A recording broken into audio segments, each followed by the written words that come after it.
The janitor's uniform felt heavy in Elijah Grant's hands, a calculated insult from the sneering staff of Maison Leclerc, who deemed him unworthy of their luxury merchandise.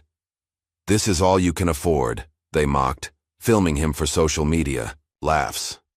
24 hours later, these same employees stood frozen as Elijah returned in a Tom Ford suit, sliding his business card across the counter.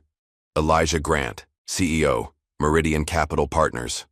Their smiles collapsed as realization dawned. The black man they'd humiliated wasn't just wealthy enough to shop there, he was wealthy enough to buy the entire store. And by week's end, that's exactly what he did. Just before we get back to it, I'd love to know where you're watching from today. And if you're enjoying these stories, make sure you're subscribed, because tomorrow's special episode is one you definitely don't want to miss. The glass doors of Maison Leclerc slid open with a quiet hiss. Elijah Grant stepped inside, the cool air of the luxury store washing over him. His plain attire, worn jeans, a simple button-up shirt and wire-rimmed glasses, blended with nothing in the glittering space around him. No watch adorned his wrist, no designer labels announced his presence. Just a man, unassuming and calm, entering a world built on appearances. He moved slowly through the displays, fingertips occasionally brushing against fabrics worth more than what most people earned in a month. The lighting was perfect, designed to make everything shimmer just so, to transform ordinary objects into coveted treasures. Elijah observed it all with quiet attention, noticing how heads turned his way, how eyes lingered, then dismissed him. "Can I help you find anything?" The question came from a young woman behind the counter. Her name tag read Emma, and unlike the others, her smile seemed genuine. "Just browsing for now, thank you," Elijah replied, his voice warm but reserved. From across the room, Priscilla Wilson, the store manager, watched the interaction with narrow eyes. Tall, blonde, and impeccably dressed in a tailored black suit, she leaned toward her assistant manager, Kyle Thompson. "Another window shopper," she muttered, not bothering to lower her voice. "If he can't afford the clothes, maybe he can clean up after them." Kyle, young and eager to please, chuckled on cue. "Want me to keep an eye on him?" "Don't bother," Priscilla replied. "He'll realize soon enough this isn't his place." Brent Mitchell, one of the older salespeople who'd been with the store for decades, gave a condescending laugh as he arranged a display nearby. "These people never learn." Elijah pretended not to hear, though his shoulders stiffened slightly. He continued his inspection of the store, methodically taking in each section, menswear, accessories, footwear, while ignoring the stares that followed him. The backroom door swung open as Kyle entered, where several staff members were on break. The conversation died as he strutted in. "You guys should see what walked in," Kyle announced, pouring himself coffee. "Dude probably works at McDonald's thinking he can shop here." "What's he wearing?" asked one of the sales girls.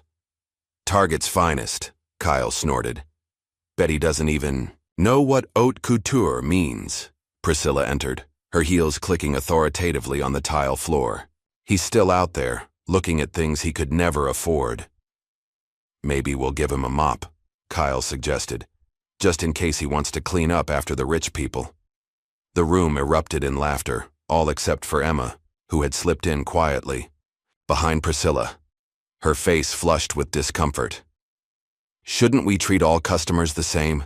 Emma asked, her voice small but clear. The laughter stopped abruptly. All eyes turned to her. "Oh, sweetie," Priscilla said, her tone dripping with condescension. "You're new here, so let me explain. This is Maison Leclerc. We cater to a certain clientele, people who understand luxury, who can appreciate what we offer.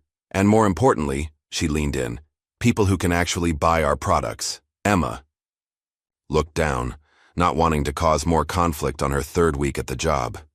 She needed this position. The pay was better than any retail job she'd had before, and her student loans weren't going to pay themselves. "Just watch and learn," Kyle added with a smirk. "Some people need to be reminded of their place." Outside in the showroom, Elijah had made his way to a section of fine suits. His fingers traced the lapel of a charcoal gray jacket, feeling the quality of the wool beneath his touch. Brent approached him, the smile on his face not reaching his eyes. "Finding everything all right, sir?" "Yes, thank you," Elijah replied. "This is nice craftsmanship." Brent's smile tightened. "It's our fall collection. The suit runs about 8,000. "I see." Elijah nodded, continuing to inspect the garment. "Perhaps," Brent said, reaching behind the counter, "this is more in your price range." He pulled out a neatly folded uniform, the kind worn by the store's janitorial staff. "This is probably all you can afford from here." For a moment, the store seemed to go silent. Elijah looked at the uniform, then back at Brent's smug face. Emma, who had returned to her post, watched the scene unfold with horror, her hand covering her mouth. Without a word, Elijah took the uniform, folded it carefully over his arm, and walked out of the store. His face revealed nothing, no anger, no humiliation, just a quiet dignity that somehow made the moment all the more powerful. The door closed behind him, and the staff, minus Emma, erupted in laughter. "Did you see his face?" Kyle howled. "Priceless." Priscilla agreed. "That should keep the riffraff out." Emma turned away, her stomach churning with shame. This wasn't what she had signed up for. The sun was setting when Elijah entered his hotel room at the Ritz-Carlton. He placed the janitor's uniform on the bed and removed his glasses, rubbing the bridge of his nose. The room was spacious, with floor-to-ceiling windows offering a panoramic view of the city. He walked to the window, watching as lights began to flicker on across the skyline. His reflection stared back at him, a man who had come from nothing, who had worked his way up from the very bottom, who now controlled more wealth than anyone in that store could imagine. Elijah wasn't angry. He'd faced worse prejudice in boardrooms across America. What troubled him was how casual it had been, how normalized. The store wasn't just selling luxury, it was selling exclusion. He picked up his phone and dialed a familiar number. "Chloe Roberts," answered a crisp, professional voice. "It's me," Elijah said. "How did it go?" Chloe asked, her tone softening slightly. "About as expected," Elijah replied. "The store has potential, but the culture is toxic. The manager is the worst offender, encourages the behavior in the others." "And your decision?" "We're moving forward with the acquisition," Elijah said firmly. "But we're going to need to clean house. The current staff has to go." There was a pause on the other end. "All of them?" "There's one who might be salvageable. Young woman, new hire. She seemed uncomfortable with how I was treated." "What exactly happened, Elijah?" Chloe's voice was concerned now. "They handed me a janitor's uniform," he said simply. "Told me it was all I could afford." Chloe's sharp intake of breath was audible. "Jesus, Elijah. It's not about revenge, Chloe. It's about fixing a broken system. Maison Leclerc could be something better, a luxury brand that treats everyone with dignity." "I understand. What's your next move?" "I'm going back tomorrow. Different approach this time. I want to see how they behave when they think I have money." After hanging up, Elijah sat on the edge of the bed, memories flooding back. His mother working 3 jobs to make ends meet. The sacrifices she'd made for his education. The suits he couldn't afford when he was interviewing for his first job out of business school. The time he'd been mistaken for a waiter at a finance dinner, despite wearing his best clothes. He'd built his empire on the idea that everyone deserved respect, regardless of what they wore or where they came from. Now, he had a chance to extend that philosophy to a brand that had lost its way. Meanwhile, Emma sat alone in her small apartment, staring at her laptop screen without really seeing it. The events of the day kept replaying in her mind, the quiet dignity of the customer, the cruel laughter of her colleagues. She had taken this job at Maison Leclerc because it represented everything she aspired to. Elegance, sophistication, success. Now she was questioning everything. Was this really the industry she wanted to be part of? Were these the people she wanted to become? Her phone buzzed with a text from Kyle. "Great first day in the trenches. You'll get used to dealing with the peasants. Drinks tomorrow?" Emma didn't reply. Instead, she opened her resume and stared at it, wondering if she should start looking for another job. Across town, in a wood-paneled boardroom, the corporate executives of Maison Leclerc's parent company were reviewing quarterly. Reports, unaware of the forces already in motion that would soon shake their foundation. Profits are down again, said one board member, frowning at the spreadsheet in front of him. It's the economy, another argued. Luxury spending is always the first to take a hit. Perhaps, said a third, it's time we considered new ownership. The Willis Group has expressed interest. They continued their discussion late into the night, debating the future of a company they viewed merely as an asset, a line item on a balance sheet. None of them imagined that by the end of the week, their decisions would no longer matter. In his hotel room, Elijah Grant prepared for bed, hanging up his simple clothes next to the janitor's uniform. A stark reminder of why he was really there. Tomorrow would be different. Tomorrow he would reveal another side of himself and begin the process of transformation, not just for Maison Leclerc, but for everyone who had ever been judged by their appearance rather than their character. Morning. Light filtered through the blinds of Elijah's hotel room as he adjusted his tie. Today's attire was a far cry from yesterday's casual wear. A custom Tom Ford suit in navy blue, a crisp white shirt with platinum cufflinks, and Italian leather shoes polished to a mirror shine. A Patek Philippe watch adorned his wrist, and his glasses had been replaced with designer frames.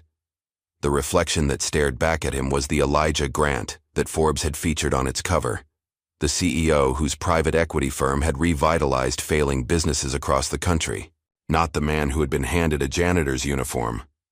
Elijah wasn't playing dress-up. These clothes were as much a part of him as the worn jeans had been, two sides of the same coin, the boy from the projects who had never forgotten his roots, and the businessman who had learned to navigate the upper echelons of wealth. When he entered Maison Leclerc for the second time, the reaction was immediate. Heads turned, but this time in appreciation rather than dismissal. The security guard, who had watched him like a hawk yesterday, now straightened his posture and nodded respectfully. Priscilla spotted him first, her eyes widening slightly as she took in his appearance. She whispered something to Kyle, who quickly adjusted his tie and plastered on his most ingratiating smile. "Welcome to Maison Leclerc, sir," Priscilla purred, approaching Elijah with the practiced grace of someone who had spent years perfecting the art of flattery. "How may we assist you today?" Elijah regarded her coolly. "I'm interested in your fall collection. I saw some pieces yesterday that caught my eye." A flash of recognition crossed Priscilla's face, quickly replaced by professional composure. "Of course, sir. Kyle here will be happy to show you our finest selections. May I ask what brings you to our store?" "Business," Elijah replied simply. "I've been hearing things about Maison Leclerc. Thought I'd see for myself." Priscilla's smile faltered slightly. "All good things, I hope." "That remains to be seen," Elijah said, his gaze steady. "Tell me about your management philosophy. How do you approach customer service?" "At Maison Leclerc, we believe in exceptional service for exceptional clientele," Priscilla recited smoothly. "Our customers expect the very best, and we deliver nothing less." "And who qualifies as exceptional clientele?" Elijah pressed. "Why, discerning individuals like yourself, of course," Priscilla responded without missing a beat. "People who appreciate true luxury." Elijah nodded, filing away her words. "I see. And everyone receives this exceptional service?" A slight hesitation. "We treat all of our customers with respect, sir." "Interesting." Elijah turned away from her, spotting Emma at the counter. "I'd like to look around on my own for a moment." "Of course," Priscilla said, clearly reluctant to let such a promising customer out of her sight. "Kyle will be nearby if you need anything." Elijah made his way to Emma's counter, noting how she avoided making eye contact with him. "Hello again," he said quietly. Emma looked up, her expression a mixture of recognition and embarrassment. "Hello. Sir, can I help you with something?" "I hope so," Elijah replied. "You seem to understand something your colleagues don't." "What's that?" Emma asked, her voice barely above a whisper. "That the clothes don't make the man," Elijah said. "Your professionalism yesterday was noted.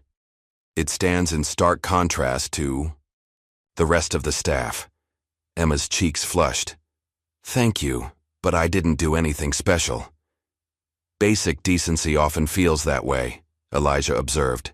It shouldn't be special, but sometimes it is.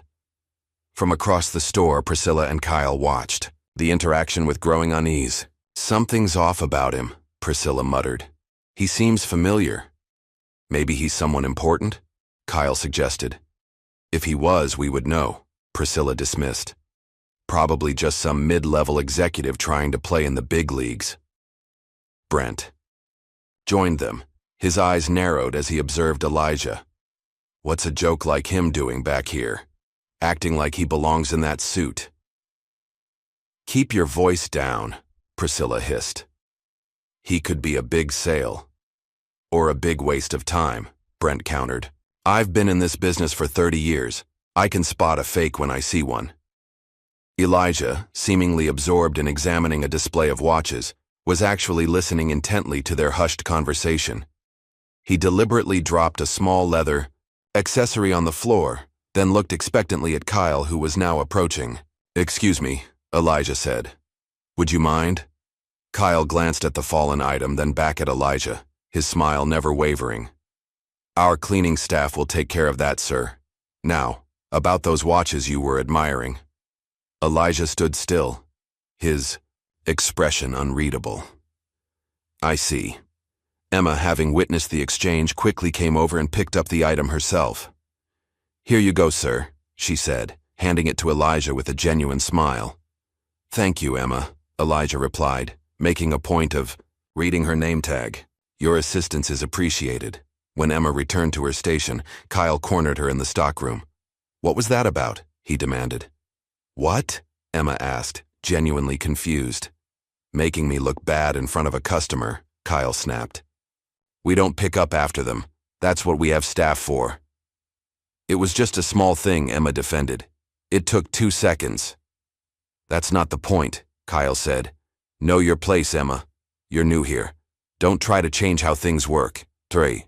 Kyle left. Emma leaned against the wall, a familiar weight of doubt settling on her shoulders. She had taken this job to be part of something prestigious, something special.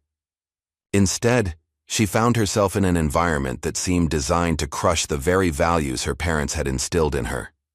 Meanwhile, Elijah continued his methodical inspection of the store, occasionally engaging with other staff members, asking subtle questions that revealed their attitudes and approaches to customer service. Most failed his implicit tests, prioritizing appearance over substance, assumptions over genuine engagement. In the employee break room, Priscilla was venting to a small group of staff. I'm sick of dealing with the riffraff, she complained. This is a luxury store, not a community center. People like that man yesterday shouldn't even be allowed through the door. Did you see the video I posted? Kyle asked, pulling out his phone. It's getting tons of likes. He showed them a short clip he'd secretly recorded of Elijah being handed the janitor's uniform, with the caption, "This is all he could afford from here." The comments section was filled with laughing emojis and cruel jokes. Take that down, Emma said suddenly, surprising even herself with her boldness. The room fell silent. Excuse me, Priscilla said, her voice dangerously soft. That's not right. Emma continued, her heart racing but her resolve firm. He was a customer. We shouldn't be mocking people online. Oh, please, Kyle scoffed. It was funny. Everyone thinks so. What if he sees it? Emma pressed. What if he reports it to corporate? And who's going to care? Priscilla countered. Corporate only cares about numbers, and trust me, that man's opinion doesn't count in anyone's books. Emma looked around the room, searching for any sign of support, but found none. I just think it could come back to haunt us, that's all. You're being naive, Priscilla said dismissively. This is how the real world works, Emma. The sooner you learn that, the better off you'll be. The conversation moved on, but Emma remained troubled. She excused herself and returned to the sales floor, where she found Elijah examining a display of leather goods. Finding everything okay? She asked, her professional demeanor back in place. Yes, thank you, Elijah replied. Then, lowering his voice, he added, It must be difficult working in this environment. Emma hesitated, unsure how to respond. It's challenging sometimes. I imagine it is, Elijah said, especially for someone who seems to value integrity. Before Emma could respond, Priscilla appeared beside them, her smile fixed in place. Sir, if you're interested in our leather collection, we just received some exclusive pieces that aren't on display yet. Perhaps you'd like to see them. Thank you, but I think I've seen enough for today, Elijah replied. He handed Emma his business card. If you have any questions about career opportunities, feel free to reach out. Emma glanced at the card, her eyes widening slightly as she read the name. Elijah Grant, CEO, Meridian Capital Partners. Priscilla, reading over Emma's shoulder, visibly paled. Mr. Grant, she stammered. I had no idea. Few people do when they first meet me, Elijah said calmly. That's often quite revealing. As he walked out of the store, leaving a stunned silence in his wake, Elijah pulled out his phone and called Chloe. We're ready for the next phase, he said as soon as she answered. Start the acquisition process. Already on it, Chloe replied. What about the staff? Elijah paused, looking back at the storefront. Through the glass, he could see Priscilla gesturing frantically to the others, no doubt explaining who had just walked out their door. Most of them are beyond redemption, he said finally. But there's one who might be worth salvaging. We'll see. Inside the store, Emma stared at the business card in her hand, a mixture of emotions swirling within her. Fear, confusion, and underneath it all, a small flicker of hope that perhaps change was finally coming to Maison Leclerc. What none of them realized was that Elijah Grant wasn't just planning to buy their store. He was preparing to transform the very foundation on which it stood. And in the process, he would test not just their professional conduct, but the very essence of who they were as people. The morning after his second visit to Maison Leclerc, Elijah sat in a private conference room at his hotel, surrounded by stacks of financial reports, employee records, and customer surveys. Sunlight streamed through the windows, illuminating the documents spread across the polished oak table.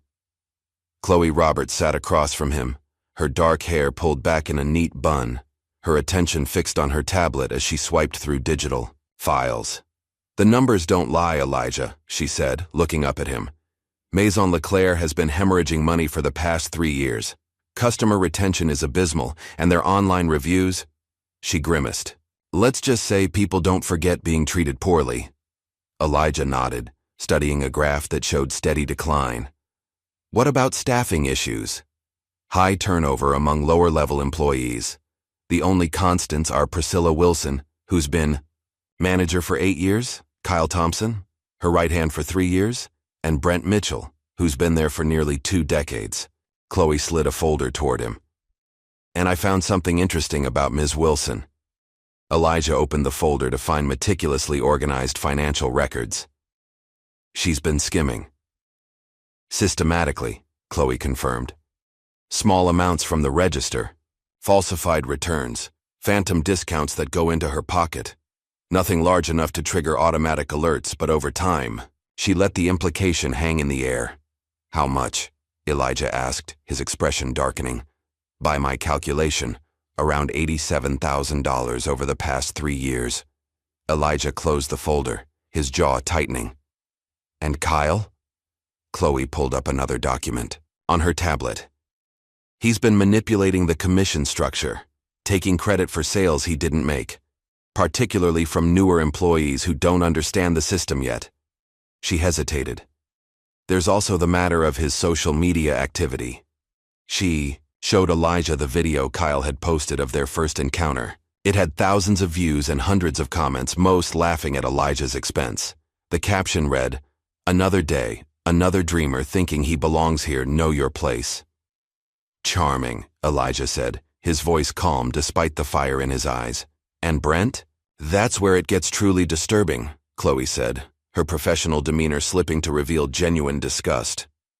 We received an anonymous tip after news of the potential acquisition leaked. Several former employees came forward with stories about Brent's behavior, particularly toward Black and Hispanic customers.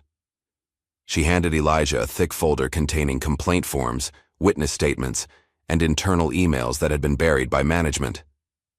As he read through them, his expression remained neutral, but his hands gripped the papers more tightly. Racial profiling, following customers around the store, forgetting to process returns for certain demographics, Chloe summarized. And Priscilla covered for him every time. The formal complaints never made it to corporate. Elijah closed the folder, took a deep breath, and stood up. He walked to the window, gazing out at the city below. "I grew up watching my mother being followed around stores like this," he said quietly, being asked if she could actually afford the things she was looking at, even when she saved for months to buy something special. "I know," Chloe said softly. She had known Elijah for 15 years, had seen his rise from promising business, school graduate to visionary CEO. She understood the personal significance of this acquisition. "What about the new employee? Emma?" "Emma Parker," Chloe reported. 24, graduated from state with a degree in fashion merchandising. Started at Maison Leclerc 3 weeks ago. No red flags, good references from previous retail jobs. Seems to be the only one who's shown any discomfort with the store's culture. Elijah nodded. "I want to give her a chance. Everyone deserves at least that." He returned to the table and pulled over another folder, this one containing photos and reports from other Maison Leclerc locations. "The flagship store is the problem," he observed. "The others don't have the same toxic culture. They're underperforming, but for different reasons. Poor inventory management, outdated marketing strategies, lack of online presence." "Fixable problems," Chloe agreed.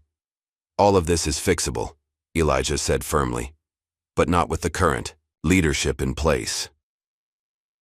Their meeting was interrupted by a knock at the door. Justin Adams, Elijah's head of security and investigations, entered with a fresh stack of documents. "You're going to want to see this," he said, handing Elijah a USB drive. "We found surveillance footage from the store over the past 6 months. It's illuminating." Elijah plugged the drive into his laptop, and the three of them watched in silence as the footage played. The video showed multiple instances of discriminatory treatment. Priscilla directing employees to follow certain customers, Kyle mockingly imitating customers behind their backs, Brent showing visible disdain when helping people who didn't fit the store's preferred clientele. "Enough," Elijah said after several minutes. "I've seen what I need to see." He closed the laptop and turned to his team. "Tomorrow I'm going to visit their other locations incognito. I want to compare the customer experience firsthand." "I'll arrange it," Chloe said, already making notes on her tablet. "And I want a complete background check on all senior staff, including any social media history we can legally access," Elijah added, looking at Justin. "Already in progress," Justin assured him. As his team continued discussing logistics, Elijah's mind drifted back to his childhood in South Chicago. He could still see his mother's face, exhausted from working multiple jobs, but determined to give him every opportunity. He remembered how she would dress in her Sunday best just to go shopping, hoping it would shield her from the suspicious glances and condescending treatment. "We'll dress according to their expectations," she would tell him. "But we'll never lower ourselves to their standards." The memory strengthened his resolve. This wasn't just about business anymore. It was about changing a system that had been broken for far too long. The next morning, Elijah visited 3 different Maison Leclerc locations wearing jeans and a simple sweater. The contrast was striking. While he didn't receive VIP treatment, the staff at these locations were professional and courteous. They assumed he might not be able to afford their products, but they still treated him with basic dignity. When he returned to his hotel, he found Emma Parker's personnel file waiting for him. As he read through it, a plan began to form in his mind. She wasn't just a potential ally, she could be a key part of the store's transformation. "She has potential," he told Chloe during their evening briefing. "But she needs to find her voice. Right now, she's too afraid to stand up for what she believes in." "Are you going to give her that chance?" Chloe asked. "I'm going to give her the opportunity," Elijah corrected. "What she does with it will be entirely up to her." Meanwhile, at Maison Leclerc, Emma was having the worst day of her short career. After Elijah's visit the previous day, Priscilla had Been on a rampage, demanding perfection from everyone and taking her anxiety out on the staff. Do you have any idea who that was? She had hissed at them during an emergency meeting. Elijah Grant. His firm manages billions in assets.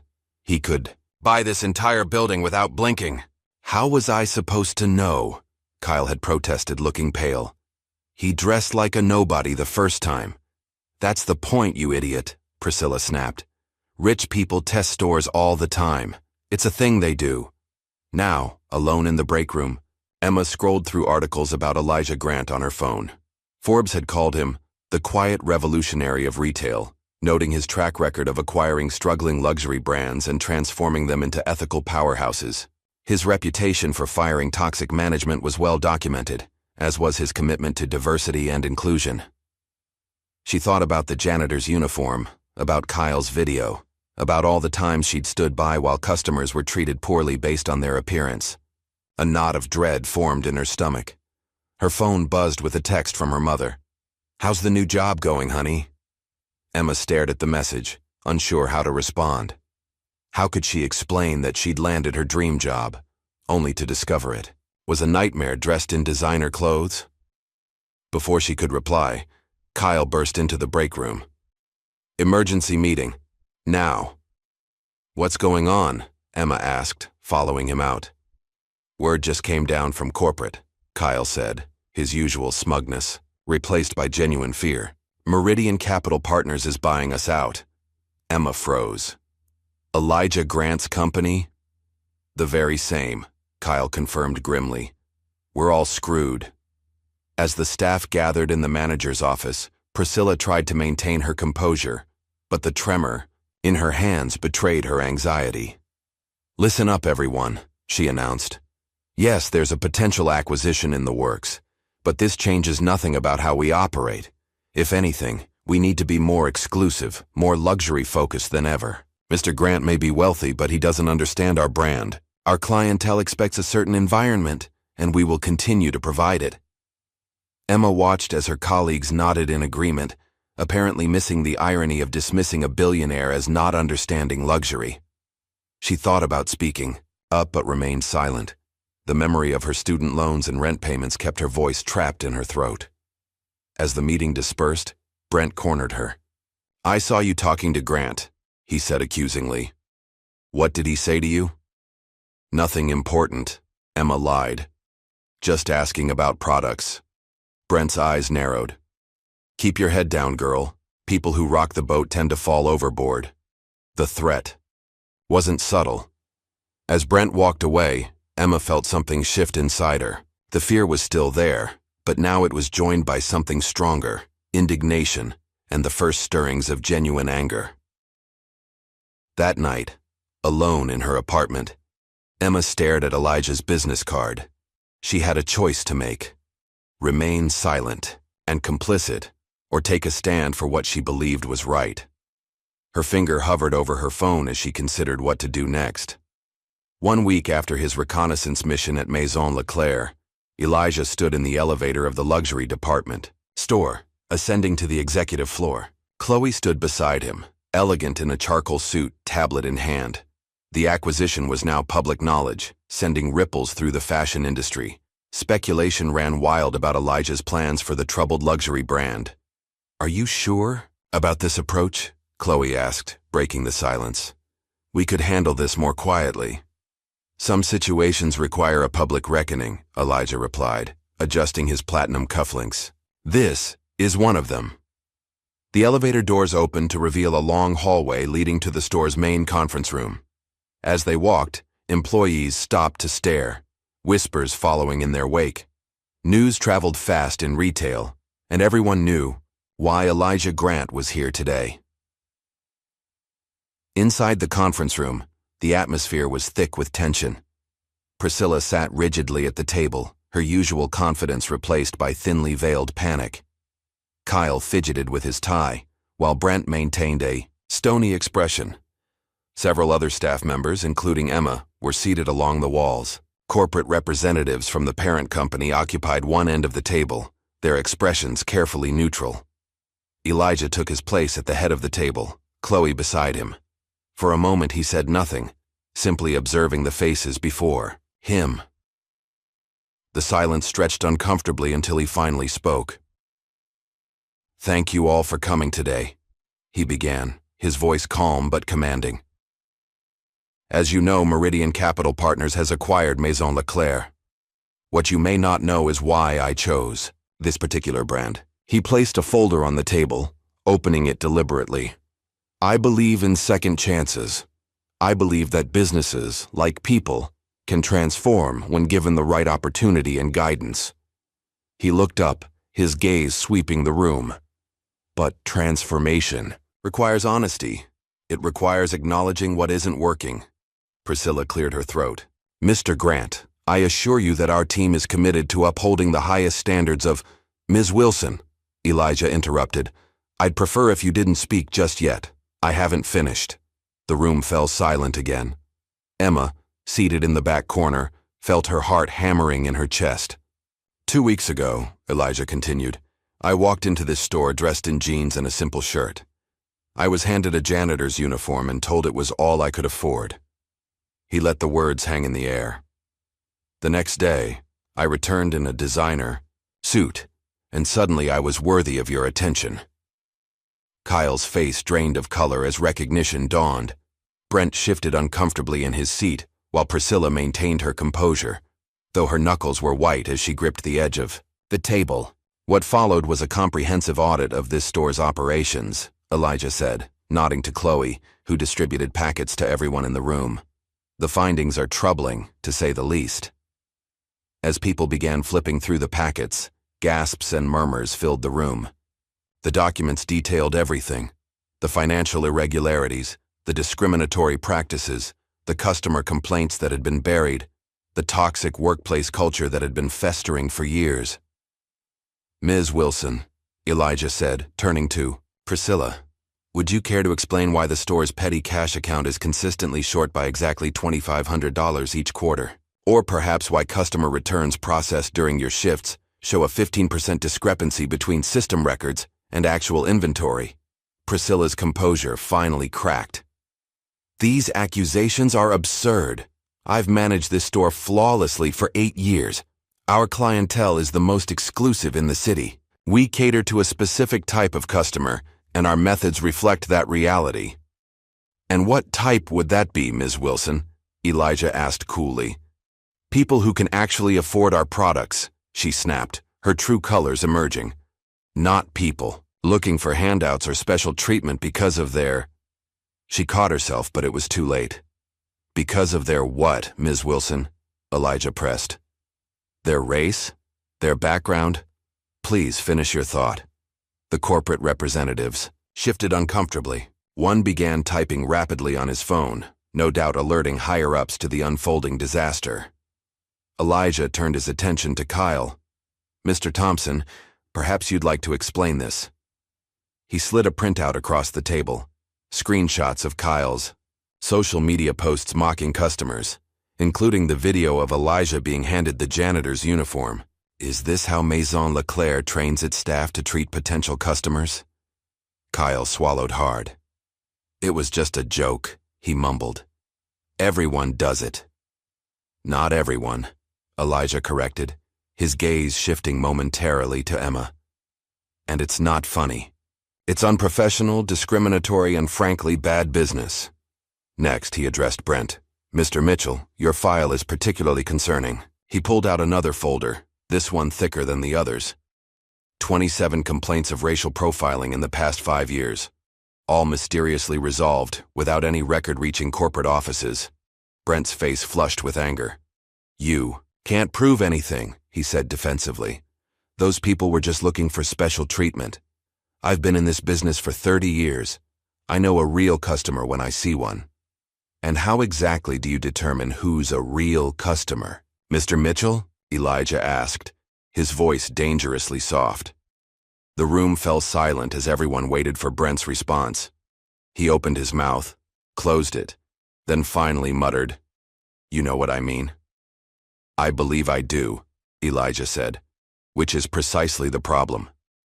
The tension in the room was palpable. Some staff members looked ashamed, others defiant, a few simply scared. Emma sat frozen, her eyes fixed on Elijah, a mixture of awe and terror on her face. Elijah closed his folder and stood up. Luxury isn't about exclusion, it's about excellence, in products, in service, in experience. Somewhere along the way, Maison Leclerc forgot that. You began to believe that treating people poorly was somehow part of the luxury experience. He shook his head. That ends today. Priscilla, desperate to salvage the situation, attempted one last defense. Mr. Grant, perhaps there have been misunderstandings, but our sales numbers speak for themselves. We know our clientele. Do you? Elijah challenged. Your sales have declined by 23% over the past 2 years. Customer retention is at an all-time low. Meanwhile, your competitors who embrace inclusivity are thriving. He gestured to Chloe, who pulled up a PowerPoint presentation showing the stark contrast in performance metrics. But our brand identity, Priscilla began, is outdated, Elijah finished for her, and actively harmful to the business. He turned to address the entire room. I believe in second chances, but I also believe in accountability. Effective immediately, there will be changes to the leadership structure of this store. The corporate representatives looked at each other nervously. This was moving faster than they had anticipated. Ms. Wilson, Mr. Thompson, and Mr. Mitchell, Elijah continued. Your employment with Maison Leclerc is terminated effective immediately. Human Resources will oversee your exit process. Priscilla shot to her feet. You can't do this. I built this store. Into what exactly? Elijah asked, calmly. A place where success is measured by how many people you can exclude? Where employees are encouraged to mock customers online? Where racial profiling is standard practice? He shook his head. That's not success, Ms. Wilson. That's failure on a fundamental level. Kyle, now pale and shaking, turned on Emma. You, he accused. You told him everything, didn't you? You little traitor. All eyes turned to Emma, who seemed to shrink under the sudden attention. Elijah watched her carefully, wondering if she would find her voice or retreat into silence. Emma took a deep breath, stood up slowly, and looked directly at Kyle. No one needed to tell him anything, she said, her voice quiet but steady. You all did this to yourselves. I saw how you treated him that day. I saw how you treat anyone who doesn't fit your idea of who belongs here. I watched you laugh about it, post about it online, brag about making people feel small. Her voice gained strength with each word. That's not luxury. That's just cruelty, wearing an expensive label. A murmur ran through the room. Several junior staff members nodded in agreement, while others looked uncomfortable, caught between old loyalties and the undeniable truth of Emma's words. Priscilla's face contorted with rage. You ungrateful little... She stepped toward Emma, but Elijah's voice cut through the tension. That's enough, Ms. Wilson. His tone left no room for argument. Security will escort you, Mr. Thompson and Mr. Mitchell, from the building. Your, personal belongings will be sent to you after they've been reviewed for any company property. At his nod, security personnel who had been waiting discreetly outside entered the room. The reality of the situation finally seemed to dawn on Priscilla, whose anger gave way to shock. You're making a huge mistake, she said, grabbing her designer handbag. This store will fail without us. Actually, Elijah replied, I believe it will finally have the chance to succeed. As the three were escorted out, the remaining staff sat in stunned silence. The corporate representatives huddled together, whispering urgently about damage control and press statements. Elijah turned to address the remaining employees. To the rest of you, I offer a choice. Maison Leclerc is going to change, fundamentally and permanently. Those who share our vision for a luxury brand built on excellence, respect, and inclusivity are welcome to stay. Those who don't should tender their resignations by the end of the week. He looked directly at Emma. Those who have demonstrated integrity, even when it was difficult, will find opportunities for growth in the new Maison Leclerc. Emma felt tears pricking at her eyes as the weight of the moment hit her. She had stood up finally and been heard. Elijah concluded the meeting, and the room gradually emptied until only he, Chloe, and Emma remained. Ms. Parker, Elijah said, approaching her. Thank you for your honesty today.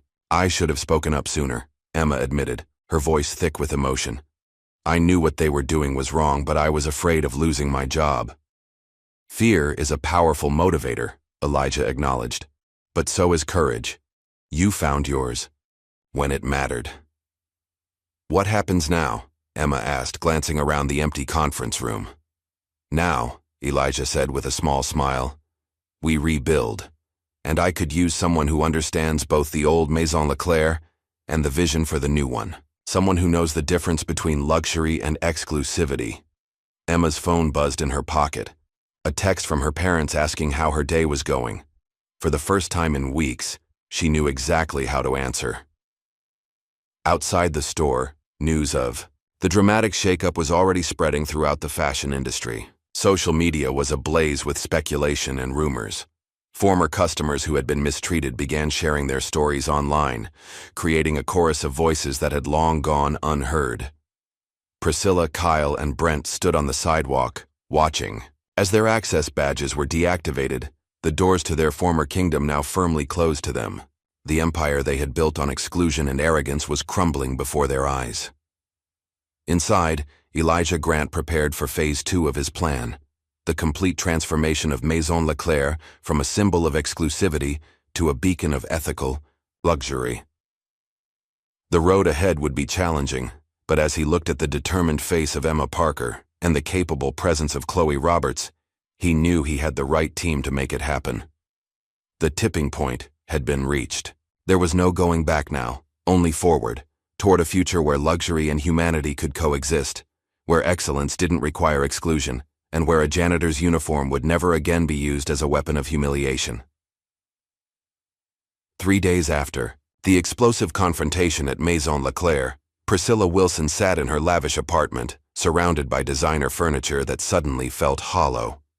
Her phone, once constantly buzzing with messages from industry contacts, had gone eerily silent. She refreshed her email for the 100th time.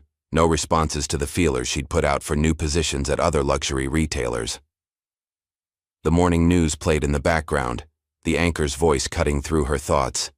Fashion industry continues to reel from the shakeup at Maison Leclerc, where CEO Elijah Grant has terminated the store's top management following allegations of discrimination and financial impropriety. Industry insiders are calling it a watershed moment for luxury retail. Priscilla jabbed the remote, silencing the television. She poured herself another glass of wine, not caring that it was barely past noon. How had everything fallen apart so quickly? Just a week ago, she had been untouchable, the queen of her domain. Her phone finally chimed, a text from Kyle. Did you see the news? Grant's putting out a press release today. We need to get ahead of this. Across town, in a significantly more modest apartment, Emma Parker was having a very different morning. She stood in front of her closet, deliberating over her outfit with newfound purpose. Today wasn't just another workday. It was her first day as the interim floor manager of Maison Leclerc. The offer had come from Elijah himself, in a quiet moment after the dust of the confrontation had settled. You have integrity, he had told her. That's rarer than any fabric or gemstone we sell. Emma had protested. She was too inexperienced, too new. But Elijah had been firm. Sometimes fresh eyes are exactly what we need. As she selected a simple but elegant black dress, one she had saved for months to purchase, her phone buzzed with a text from her mother. So proud of you, sweetheart. You stood up for what's right. Emma smiled, the knot of anxiety in her stomach loosening slightly.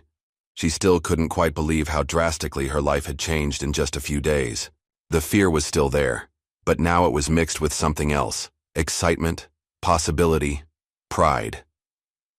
When she arrived at the store, it felt like entering a different world. The physical space was the same, the gleaming displays, the carefully arranged merchandise. But the atmosphere had shifted. The remaining staff moved with a mixture of uncertainty and hope, watching Emma with curious eyes as she made her way to the manager's office, Priscilla's former domain. Chloe Roberts was waiting for her, sleek and professional in a tailored suit.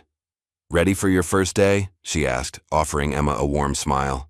Honestly? I'm terrified, Emma admitted. Good, Chloe replied. That means you care. Together, they entered the office where Elijah was already waiting, reviewing documents at Priscilla's former desk. He stood when they entered, greeting Emma with a firm handshake. Before we begin the day, he said, I want to be clear about our mission going forward. Maison Leclerc is going to become a model of what luxury retail should be. Exceptional quality, exceptional service, and exceptional ethics. We're not just selling products, we're creating an experience that honors everyone who walks through those doors. Emma nodded, taking mental notes as Elijah continued outlining his vision. The transition would happen in phases. First, retraining the remaining staff, then revamping the store's policies and marketing, and finally, a grand reopening. That would signal Maison Leclerc's transformation to the world.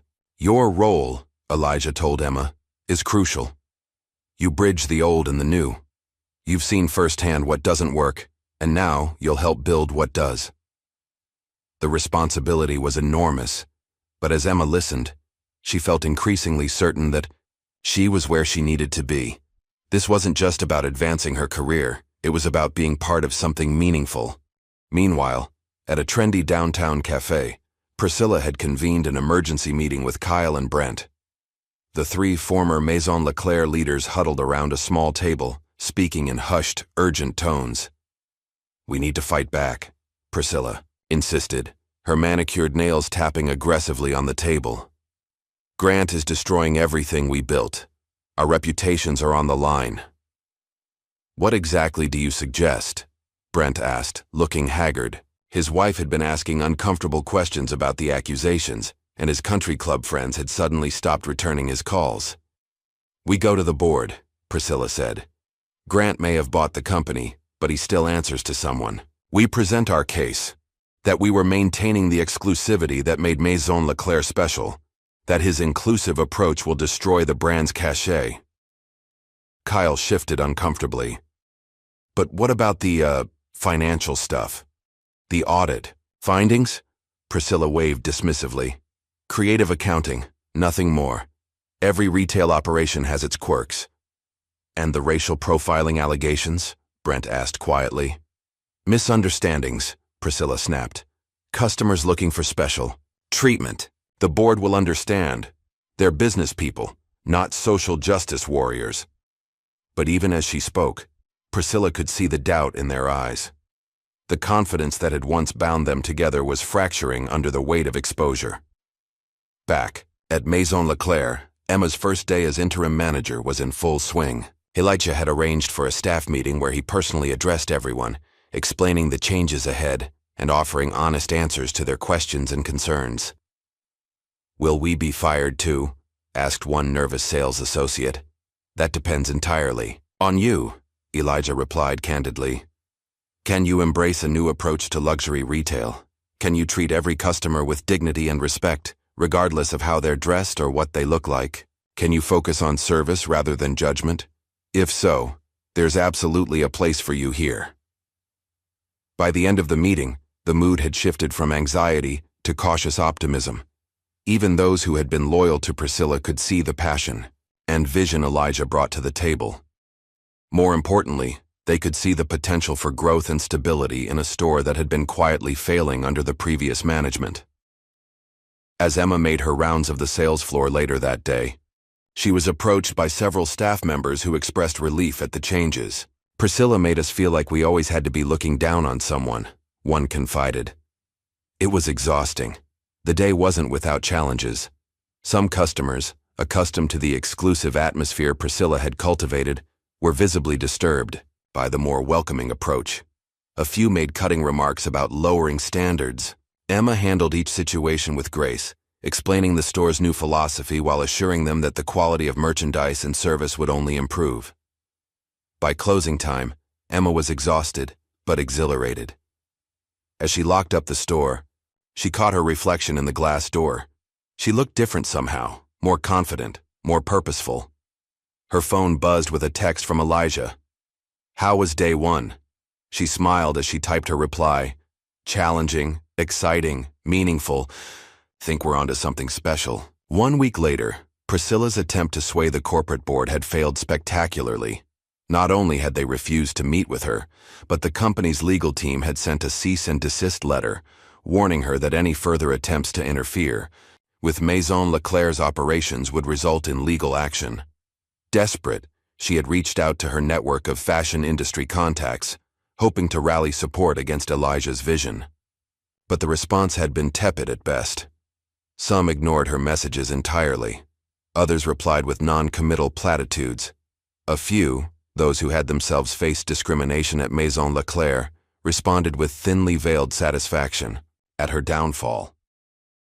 The final blow came when Women's Wear Daily published a feature on Elijah Grant's acquisition and vision for Maison Leclerc, praising his innovative approach as the future of luxury retail.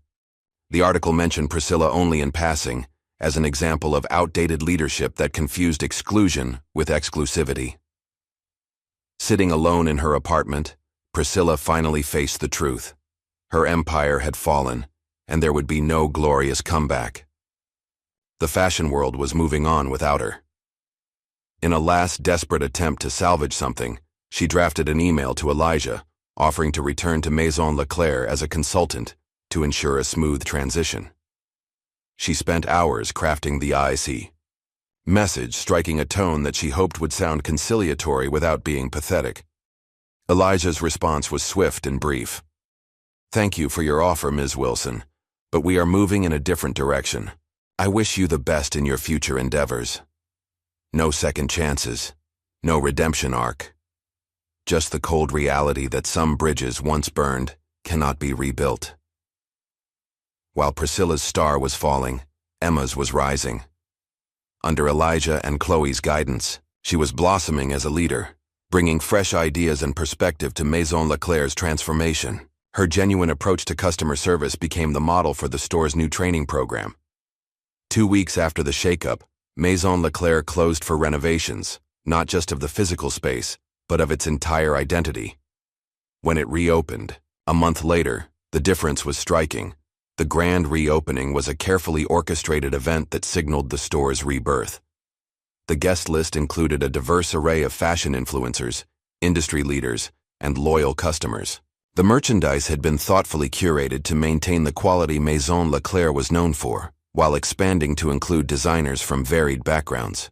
Most importantly, the staff, a mix of retained employees and new hires, had been extensively retrained in Elijah's vision of luxury service.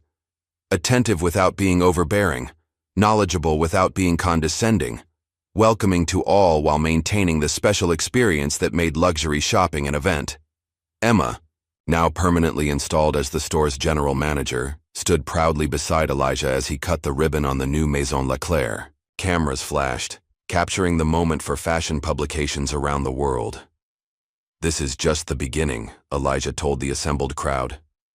"Luxury should elevate everyone it touches, not just those who can afford to buy it, but those who create it, sell it, and even those who simply appreciate it from afar." As the guests explored the reimagined store, Emma caught sight of a familiar face among the crowd. Priscilla, attempting to blend in, watching the proceedings with a mixture of bitterness and disbelief. Their eyes met briefly, and then Priscilla turned and left, disappearing into the busy street outside. Emma felt a momentary pang of sympathy, quickly replaced by resolve. Priscilla had made her choices that had hurt countless people. Now she was facing the consequences of those choices. The new Maison Leclerc was no longer built on exclusion and judgment. It was built on excellence and integrity, values that would sustain it long after the spectacle of its rebirth had faded from the headlines. 6 months after the grand reopening, Maison Leclerc had not only recovered but was thriving. Sales had increased by 34%. Customer retention was at an all-time high, and industry publications were hailing Elijah Grant's vision as revolutionary. But success always attracts attention, not all of it welcome. Elijah sat in his office at Meridian Capital Partners, reviewing the latest financial reports from Maison Leclerc. The numbers were even better than projected, proof that ethical luxury wasn't just morally right, but financially sound. His contemplation was interrupted when Chloe entered, her expression unusually serious. "We have a situation," she said, placing a folder on his desk. Trendex Corporation is making a play for Maison Leclerc. They've approached several of our board members with an attractive buyout offer. Elijah's brow furrowed as he reviewed the documents. Trendex was a massive international conglomerate, known for acquiring luxury brands and maximizing profits through aggressive cost-cutting and mass-market expansion, essentially the antithesis of everything he was trying to build. They're offering significantly above market value, Chloe noted. Some of the board members are interested. Of course they are, Elijah said, closing the folder. Quarterly profits always speak louder than long-term vision. What do you want to do? Chloe asked. Elijah stared out the window, considering their options. He had invested heavily in Maison Leclerc, not just financially, but emotionally. It had become a model for what he believed luxury retail could be. But now, that vision was threatened. Set up a board meeting, he said finally. It's time to remind them why we acquired Maison Leclerc in the first place. The pressure from investors and board members mounted over the next few days. Emails and calls poured in, all emphasizing the same point.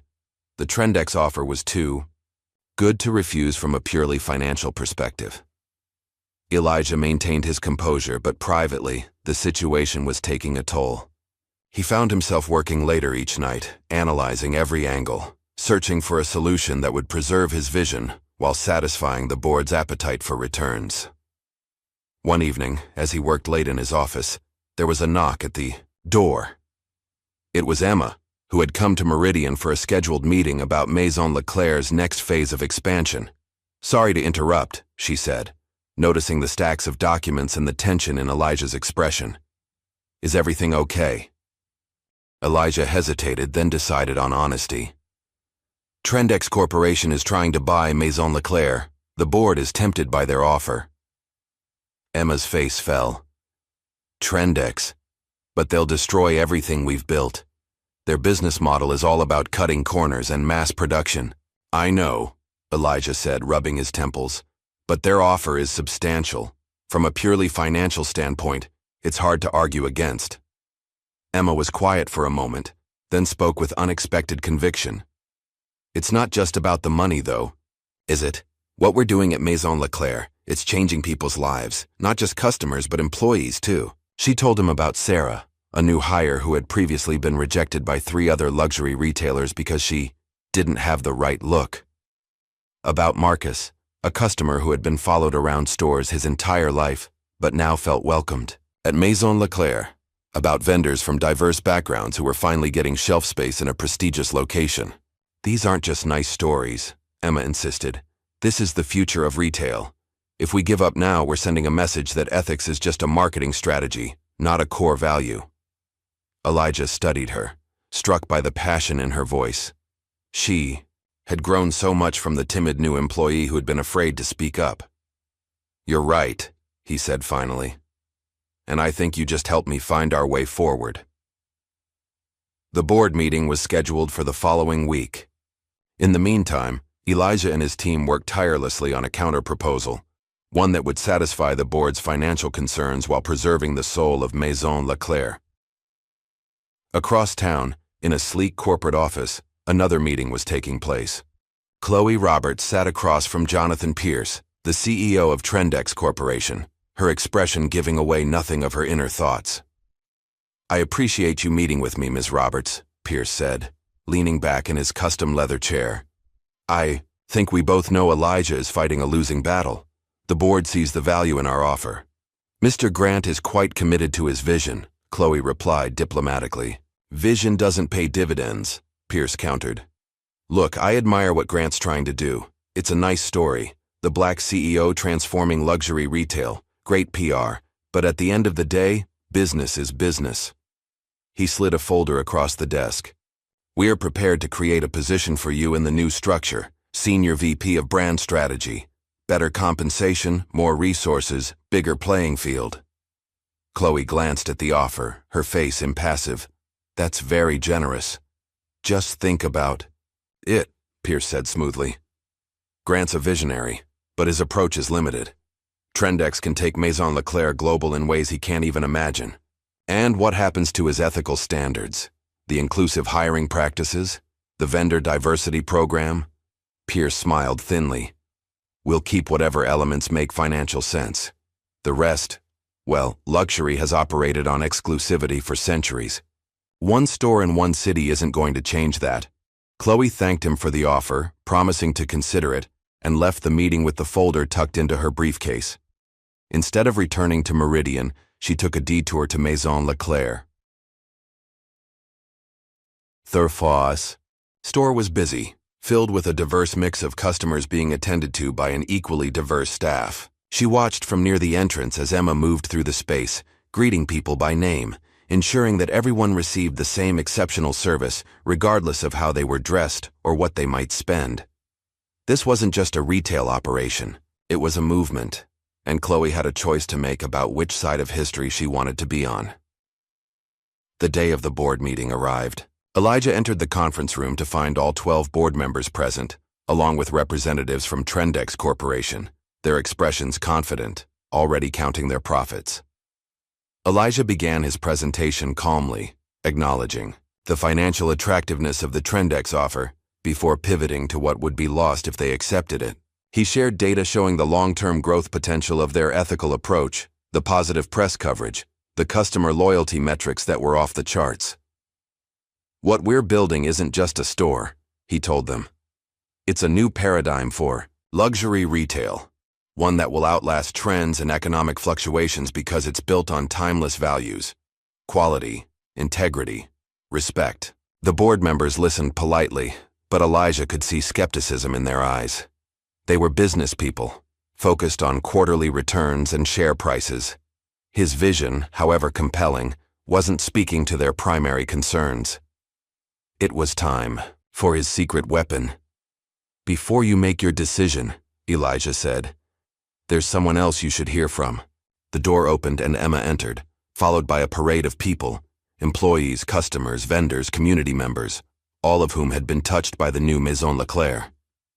One by one, they shared their stories, putting human faces to the abstract concept of ethical luxury.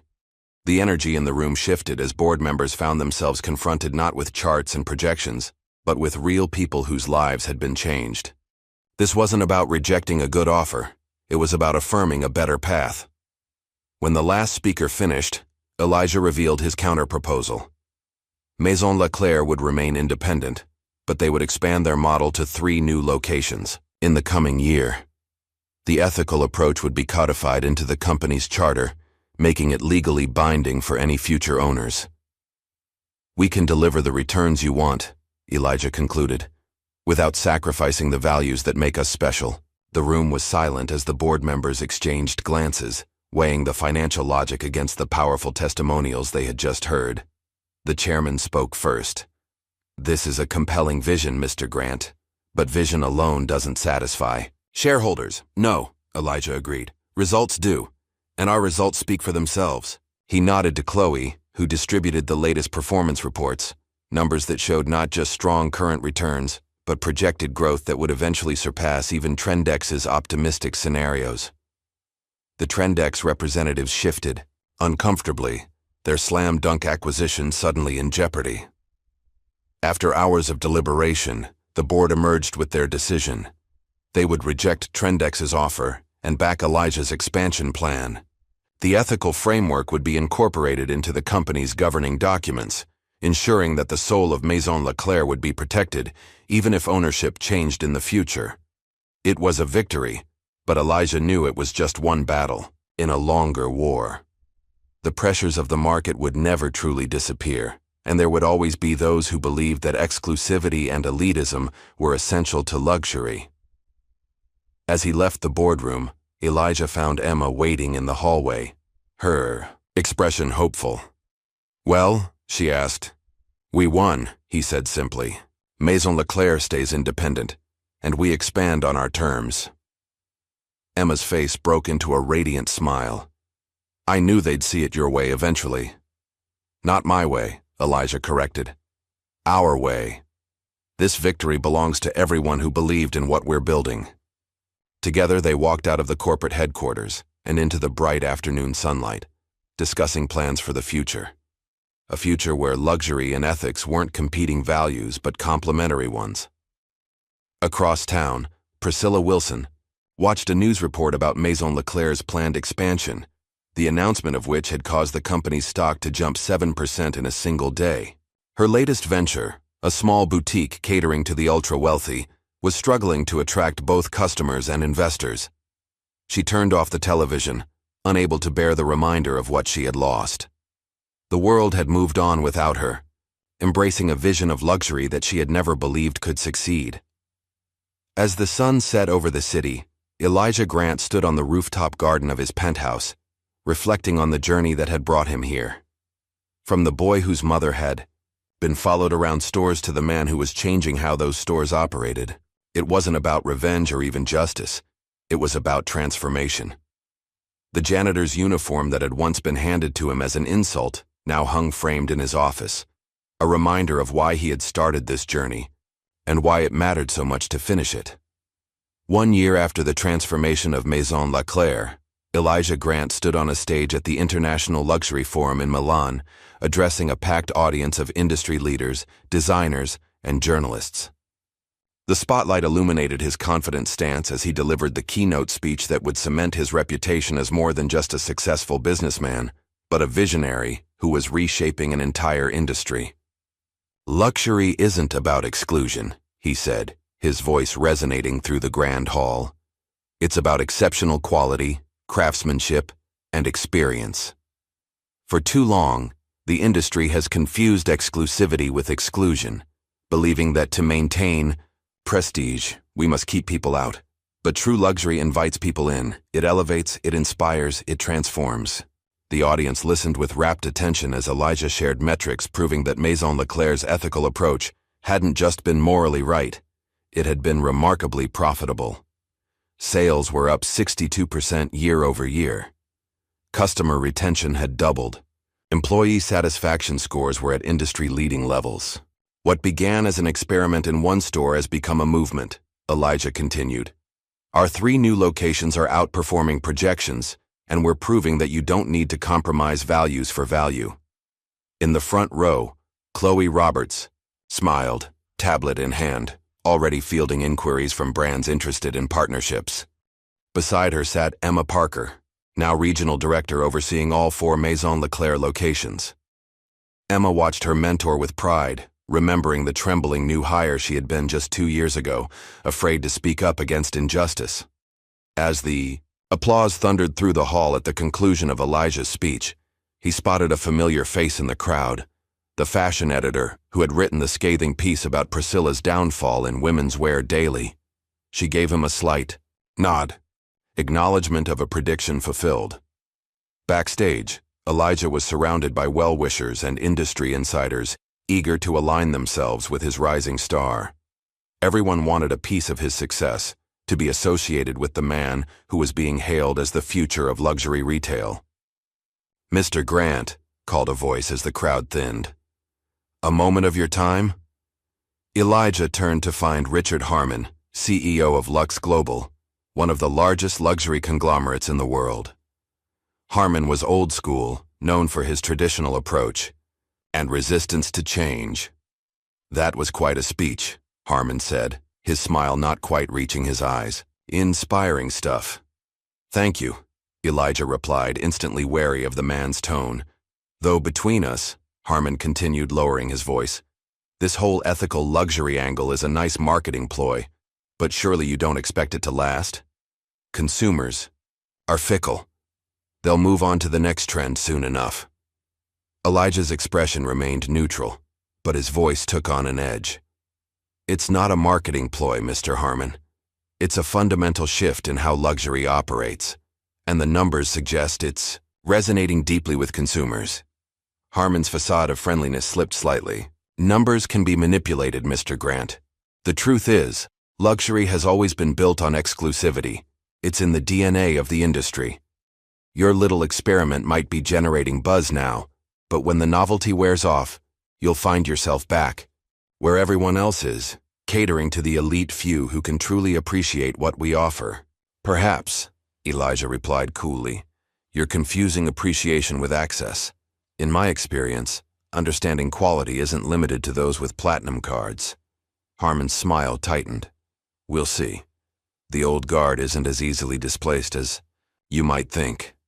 Not everyone in this industry is thrilled with the direction you're pushing. As Harmon walked away, Chloe approached, having overheard the exchange. He's not wrong about one thing, she said quietly. You've made enemies. Powerful ones. Change always does, Elijah replied. Back at their hotel suite that evening, Elijah, Chloe, and Emma gathered to discuss the day's events and the road ahead. The suite overlooked Milan's historic center, the lights of the ancient city twinkling. Against the night sky, a reminder of how traditions could persist for centuries. Harmon wasn't just posturing, Chloe warned, reviewing reports on her tablet. We're hearing chatter that several major players are actively working to undermine our expansion. They're pressuring suppliers not to work with us, spreading rumors about quality issues, even approaching our staff with lucrative offers to jump ship. They're scared, Emma observed. We're proving that their model isn't the only way to succeed. Elijah nodded, pacing thoughtfully. We anticipated resistance, but we need to be prepared for it to get worse before it gets better. His phone buzzed with a news alert. Frowning, he opened the notification to find a breaking story from a prominent business publication. Trouble at Maison Leclerc. Sources report quality concerns and financial strain as expansion overreaches. He passed the phone to Chloe, who scanned the article with narrowing eyes. This is a hit piece, she said. These anonymous sources are clearly fabricated. Our financial reports are public. Anyone can see we're exceeding projections. It doesn't matter if it's true, Elijah said grimly. It only matters if people believe it. So what do we do? Emma asked, her face etched with concern. Elijah walked to the window, gazing out at the city. For a moment, he was transported back to his childhood, watching his mother face discrimination with quiet dignity, fighting systems designed to keep people like them in their place. We do what we've always done, he said finally, turning back to them. We let our work speak for itself, but we also fight back, strategically and intelligently. Chloe, prepare a comprehensive response to this article with real numbers and customer testimonials. Emma, double down on quality control at all locations. Make sure we're beyond reproach. He paused, his expression resolute. And I think it's time to accelerate our plans for Phase 2. The Fashion Academy? Chloe asked, surprised. We weren't planning to launch that for another year. The best defense is a good offense, Elijah replied. If they want to attack our model, let's expand it. The Maison Leclerc Academy will train the next generation of luxury retail professionals in our approach. Ethical, inclusive, exceptional. Emma's eyes lit up. That's brilliant. We're not just creating a store, we're creating a legacy. As they continued planning late into the night, none of them noticed the figure watching their hotel from a cafe across the street. Priscilla Wilson lowered her expensive sunglasses, her once immaculate appearance now slightly disheveled, despite her designer clothes. She sipped her espresso while scrolling through the hit piece on her phone, a small smile playing at her lips. Her fashion boutique had failed within 6 months, her reputation in tatters, but she still had connections, including a former classmate who now worked as Richard Harmon's assistant.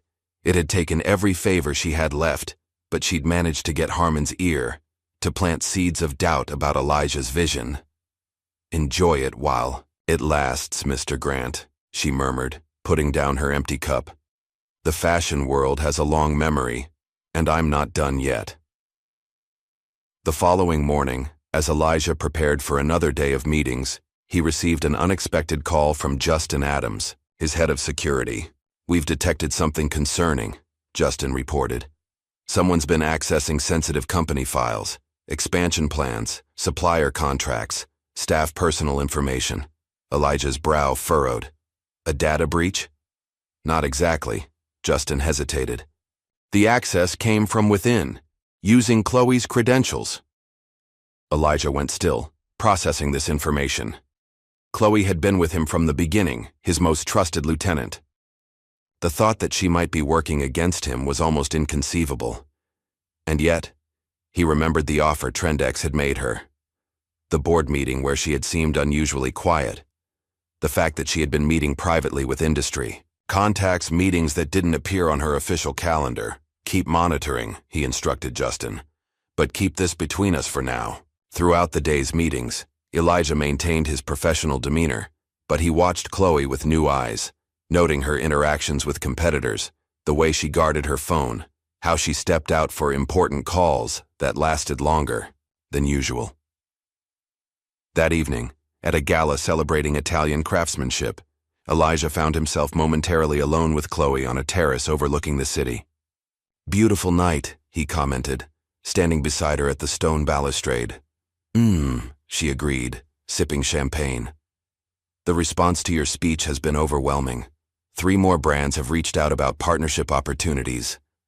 "And Richard Harmon?" Elijah asked casually. "Any response from his camp?" Chloe's expression remained neutral, but Elijah noticed her grip tighten slightly on her glass. "Nothing official." "Interesting," Elijah said. "I would have expected some reaction after your meeting with his deputy yesterday." The silence that followed was heavy with unspoken accusations. Finally, Chloe turned to face him directly. "How long have you known?" she asked quietly. "About your secret meetings? Or about you accessing files you had no reason to view?" Elijah's voice was calm, betraying none of the hurt and disappointment he felt. Chloe didn't deny it. "It's not what you think, Elijah." "Then what is it?" he challenged. "Because from where I'm standing, it looks like betrayal." She took a deep breath. "I've been gathering intelligence. Harmon and his allies are planning something big, a coordinated effort to discredit Maison Leclerc, to paint your vision as a failed experiment. They've even brought Priscilla Wilson into their fold as a consultant, using her knowledge of the store's operations." Elijah's expression hardened at the mention of Priscilla. "And you didn't think to tell me this because I needed to know how deep it went," Chloe explained. "If I told you, you might have reacted too quickly, tipped our hand before we understood the full scope of their plan. So you went undercover? Let them think you were willing to switch sides?" Chloe nodded. "It was the only way to gain their eye. Trust, to learn what they're planning." Elijah studied her face, searching for signs of deception. "And what exactly are they planning?" "A coordinated campaign, media hits, supplier disruption, poaching key staff. But the centerpiece is scheduled for next week's Luxury Innovation Summit in New York. Harmon plans to present a case study of Maison Leclerc as a cautionary tale of prioritizing social agendas over sound business practices. He's manipulated data to make it look like our success is smoke and mirrors." Elijah absorbed this information, his mind already racing ahead to potential countermoves. "Why should I believe you now? How do I know this isn't part of their plan?" In response, Chloe handed him her phone, unlocked. "See for yourself. Everything I've gathered is there. I've been building a case, collecting evidence to expose their tactics." Elijah scrolled through emails, recordings, documents, all pointing to a sophisticated campaign to undermine everything he had built. Among them was a particularly damning email from Priscilla to Harmon, outlining weaknesses in Maison Leclerc's structure that could be exploited. When he finished, he returned the phone to Chloe, his expression unreadable. "I need time to process this." "Of course," she said, understanding in her eyes. "But we don't have much time to respond. The summit is in 5 days." As Elijah walked away, his mind churned with conflicting emotions. He had built his career on trust and integrity, the very values Maison Leclerc now embodied. But in a world where dirty tactics and backroom deals were the norm, was there room for those values? Or was he fighting a losing battle against an industry unwilling to change?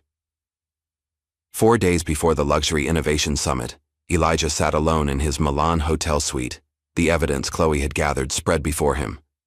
After hours of verification, he had confirmed its authenticity. Chloe had, indeed, been working to protect Maison Leclerc, not betray it. But the challenge ahead remained daunting.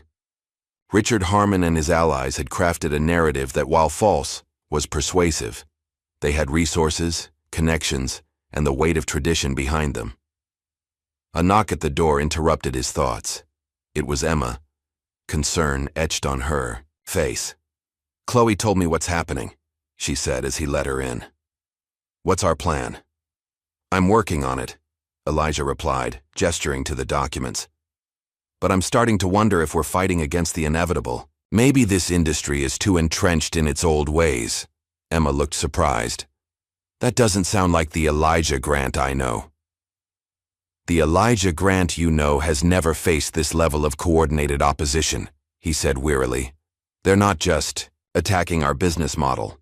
They're attacking the very idea that luxury can be ethical and inclusive." Emma was quiet for a moment, then walked to the window. "Do you remember what you said to me on my first day as manager? That Maison Leclerc wasn't just about selling products. It was about creating an experience that honors everyone who walks through the doors." She turned back to him.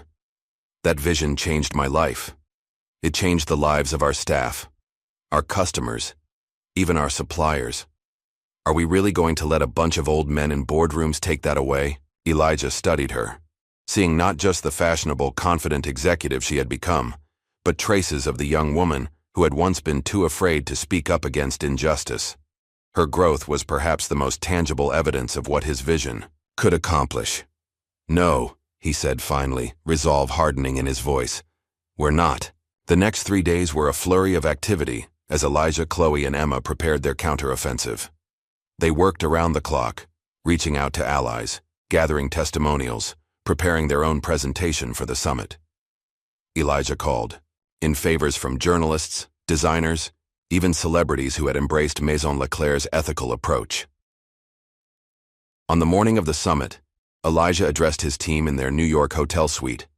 "Whatever happens today, remember that truth is on our side. We're not just defending a business model, we're defending a vision of what luxury can and should be." The Luxury Innovation Summit was held at a prestigious venue in Manhattan, drawing the industry's elite from around the world. Richard Harmon's presentation was scheduled for the morning session, with Elijah slated to speak in the afternoon. As they took their seats in the auditorium, Elijah spotted Priscilla in the audience, sitting close to Harmon, a victorious smile playing at her lips. She thought she was witnessing his downfall, the vindication of her approach. Harmon took the stage to polite applause, his silver hair and bespoke suit projecting an image of distinguished authority. His presentation was masterfully crafted. Slides, showing manipulated data that suggested Maison Leclerc's ethical approach was unsustainable. Quotes from industry experts, predicting its imminent failure.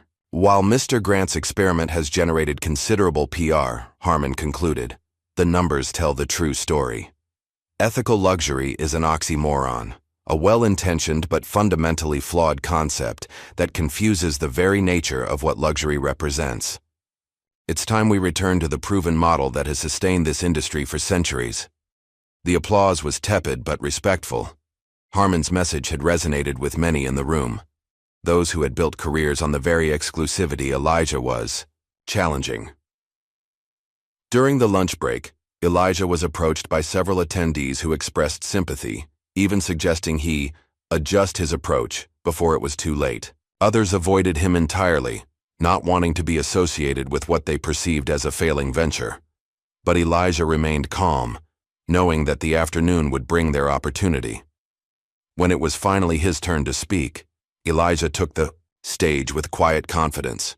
Instead of immediately addressing Harmon's claims, he began with a story. "When I was 8 years old," he said, "my mother saved for months to buy a special dress for my aunt's wedding. When she went to a high-end store to make the purchase, she was followed, questioned, and made to feel that she didn't belong there. Despite having the money, despite being a legitimate customer, she was judged based solely on her appearance." The audience shifted uncomfortably. That experience taught me something profound about the power of retail spaces. They can elevate or diminish, include or exclude, honor or humiliate. Years later, I walked into Maison Leclerc and was handed a janitor's uniform because, dressed simply, I couldn't possibly afford the clothes they sold. A murmur ran through the crowd. "I didn't acquire Maison Leclerc out of revenge," Elijah continued. I did it because I saw an opportunity to reshape what luxury means, to prove that excellence and ethics are not competing values but complementary ones. With that introduction, he launched into his presentation, not defensive justifications but hard data showing Maison Leclerc's sustained growth, customer testimonials spanning all demographics, and designer partnerships that had flourished. Under the new model, Mr. Harmon suggests that ethical luxury is unsustainable, Elijah said, directly addressing his opponent's claims. But I would argue that it's the old model that's becoming unsustainable. Today's consumers don't just want beautiful products. They want beautiful values behind those products. He then invited Emma to join him on stage. She shared her personal journey from new hire to regional director, emphasizing how the ethical approach had transformed not just the business, but the people within it. Next came a video compilation of testimonials from customers, employees, and partners, all speaking to the impact of Maison Leclerc's vision. The diversity of voices was striking, from celebrities to everyday people, all united in their appreciation for a luxury experience that valued them as humans, not just as wallets. For his conclusion, Elijah revealed their biggest announcement. Yet, Maison Leclerc would be taking their company public with an innovative structure that enshrined their ethical commitments in the corporate charter, making them legally binding for any future leadership. This isn't just about one company or one vision, Elijah declared. This is about creating a pathway for others to follow. By going public with these values locked in, we're inviting everyone, investors, customers, employees, to be part of a movement that's redefining luxury for a new era. The applause began slowly, then built to a thunderous ovation. Even those who had been skeptical couldn't deny the power of the vision Elijah had presented. Not just words, but results. Not just promises, but proof. As he left the stage, Elijah caught Priscilla's eye. Her expression had shifted from smug anticipation to stunned disbelief. Beside her, Harmon sat rigidly, his jaw clenched in frustration. In the days that followed, the industry buzzed with news of Maison Leclerc's public offering. The initial response exceeded all expectations, with investors eager to be part of what financial analysts were calling the future of luxury retail. The stock opened 30% above the estimated range and continued to climb. 1 month later, Elijah stood on the balcony of his New York penthouse, watching the sun set over the city. Chloe joined him, handing him a glass of champagne. "To making history," she toasted. "The fastest-growing luxury IPO in a decade." Elijah clinked his glass against hers. "To the team that made it possible." "Have you seen this?" Chloe asked, showing him her tablet. On the screen was a news article announcing Richard Harmon's early retirement from Lux Global, with unnamed sources citing strategic differences with the board as the reason for his departure. "The old guard is changing," she observed. "Slowly, but surely." "And Priscilla?" Elijah asked. "Last I heard, she was trying to pitch a reality show about her fashion comeback," Chloe replied with a wry smile. "No takers so far." Their conversation was interrupted by the arrival of Emma, who burst onto the balcony with uncharacteristic excitement. "You won't believe this," she said breathlessly. "I just got off the phone with Vogue. They want to do a feature on the Maison Leclerc Academy. They're calling it The New Face of Luxury Education." Elijah smiled, genuinely pleased. The academy had been Emma's project from conception to execution, and its success was a testament to her growth as a leader. "That's fantastic," he said. "You've earned it." As they celebrated this latest victory, Elijah's phone buzzed with a text. It was from his mother. "So proud of you, son. You didn't just change a store. You're changing an industry." Later that evening, after Chloe and Emma had left, Elijah returned, to the balcony alone. The city lights twinkled below, each one representing a life, a story, a possibility. He thought about the janitor's uniform, now framed in his office, a reminder of where this journey had begun.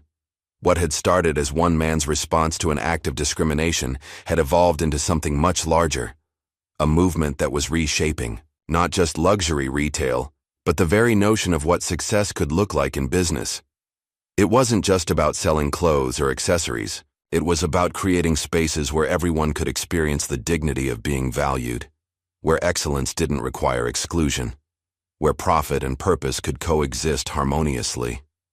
As he looked out over the vast cityscape, Elijah felt a profound sense of peace. The road had been difficult, the challenges formidable. But standing here now, with Maison Leclerc thriving and expanding, with lives being changed through their approach, he knew it had all been worth it. This wasn't the end of the story, it was just the beginning of a new chapter for Maison Leclerc, for luxury retail, and for an industry learning sometimes reluctantly that true luxury wasn't about keeping people out. It was about welcoming them in, with dignity, respect, and a genuine appreciation for the humanity they brought with them, regardless of what they wore or where they came from. That was Elijah Grant's legacy, and it was just getting started. What would you do if you had the power to transform an industry that once rejected you? Could you use that power for change rather than revenge? If this story moved you, please like, share, and subscribe for more. Tales of courage that remind us how a single moment of disrespect can spark a revolution of dignity.